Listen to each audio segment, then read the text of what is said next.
tend to be better when he starts. Has nothing to do with minutes, just when he does start. It's 28-14, the 2-touchdown lead right now for San Antonio. And it is a good call, only because 7 seconds to go as Cook will bring it in to the front court. They're smiling at each other. They know nothing's going to happen now, and that's that. It's been officially the first 10 games of the regular season, and there's been pros, cons, and some weird. Julius Randle is now the new face of the New York Knicks. The Suns look like contenders, and that Chris Paul signing was a huge boost to Devin Booker's development. Stephen Curry looks to lead this awful team to a playoff contention, which if he actually does, that will be insane. And then we have the Los Angeles Lakers. Now, the Los Angeles Lakers have had a lot of pros and a lot of cons. They're 7-3 on the season. They're looking as the best team in the NBA. But if you actually watch the games live, you will see that they have a lot of problems that really get swept under the rug. But welcome back to the channel, guys. Hopefully you guys are having an amazing day. Hopefully you guys enjoy wildcard weekend. Right now, currently, the Los Angeles Rams are playing the Seattle Seahawks, and the Rams are up 20-13, so it might be an upset. But if you guys are new to the channel, make sure you guys hit the like button. Make sure you guys hit the subscribe button, the notification button to be notified whenever I post a new video. And without further ado, gets it, flips the pass, and James still manages to track it down. James on the drive.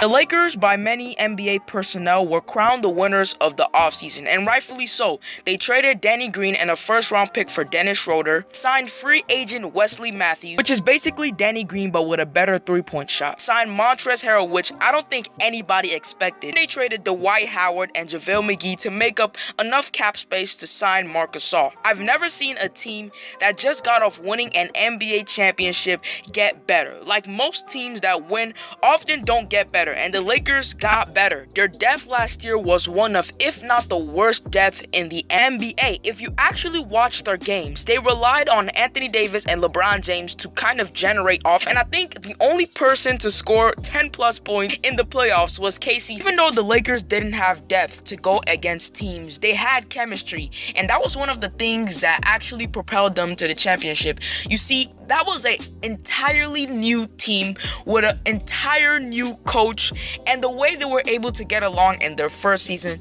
was nothing like we've ever seen before. This season, the Lakers are 7-3, and they have a pretty good record. They're second in the Western Conference.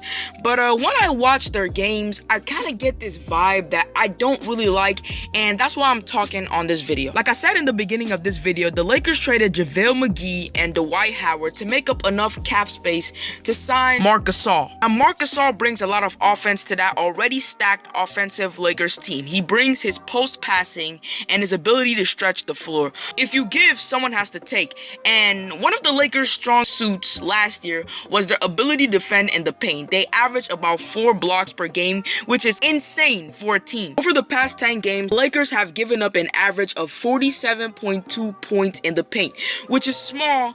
But then you realize they gave up 60 to the Chicago Bears in their most recent game. Another problem the Lakers have is their ability to not take care of the ball. They're averaging about 17 turnovers per game, which is little, but if you actually watch the games, their turnovers are just sloppy.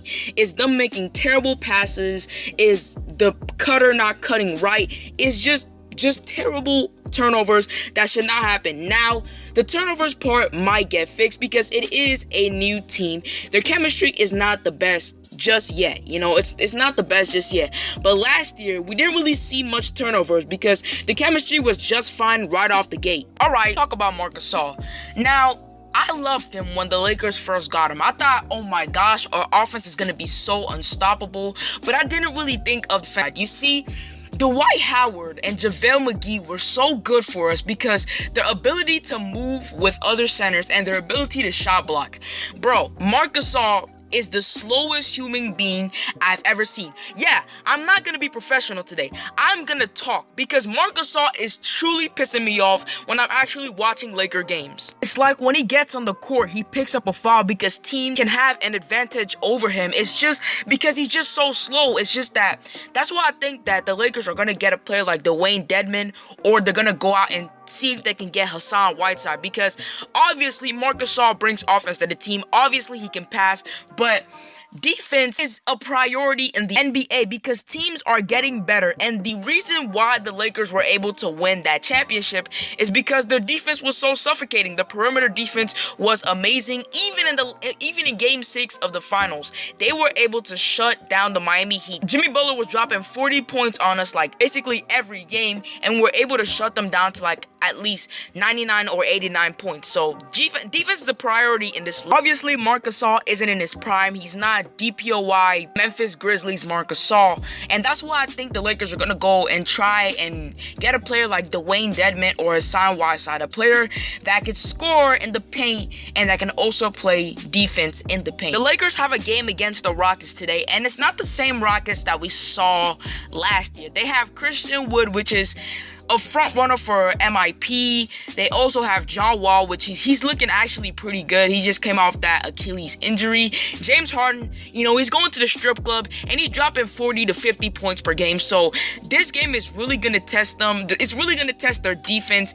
And because, if you say James Harden's name, you're going to get a foul. So hopefully we don't give up much points in the paint. And Christian Wood is a really, really good player. So hopefully we can see what they do in today's game at 7 o'clock. So if you actually watch Laker games, what do you think is their biggest problem that they actually have to fix? Let me know down in the comment section down below. If you guys enjoyed this video, drop a like, because it really helps my channel and it really shows YouTube that, okay, you like this video, maybe other people might like this video and they might subscribe. And also subscribe for the latest and greatest NBA talk videos, and I'll see you guys in about a few days. And it's your boy Kelvin here, and I am out.